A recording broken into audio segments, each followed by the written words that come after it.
नमस्कार बंधुगण आम चैनल रे आपण मानकु स्वागत करुछि।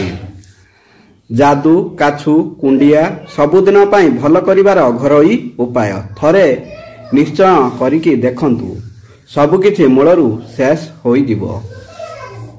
वीडियोटी आरंभ करिया पूर्व आपण मानकु मोर अनुरोध वीडियो को गोटे लाइक एवं आम चैनल को सब्सक्राइब करंतु। चलंतु जानिबा बंधुगण आज आपण मानकु एपरी एक घरोई उपचार विषय रे कहिबाकू जाउछि जहा आपण मानक पुरुणारु पुरुणा जादू काछु कुंडिया भली समस्या को संपूर्ण भाव में शेष करदेव।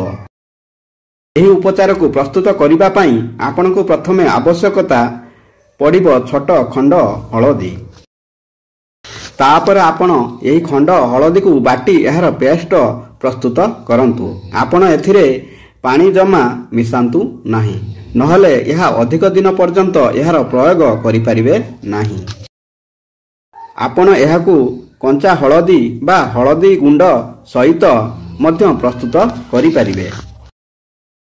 प्रथमे आपण हळदी गुंड रे एलोवेरा मिसाई ताकू भल भाबे ग्राइंडर रे बाटी एहाकू आपण आपणक जादू काछु होइथिबा जागा रे लगाई दियंतु। देखिबे अल्प दिन मध्यरे आपणक वर्ष वर्ष पुराना चर्मजनित समस्या संपूर्ण भाव में भल होई दिबो। बंधुगण वीडियोटी भल लागिले वीडियो को गोटे लाइक एवं आम चैनल को सब्सक्राइब करिया को भूलिबेनी। धन्यवाद। जय श्री कृष्ण।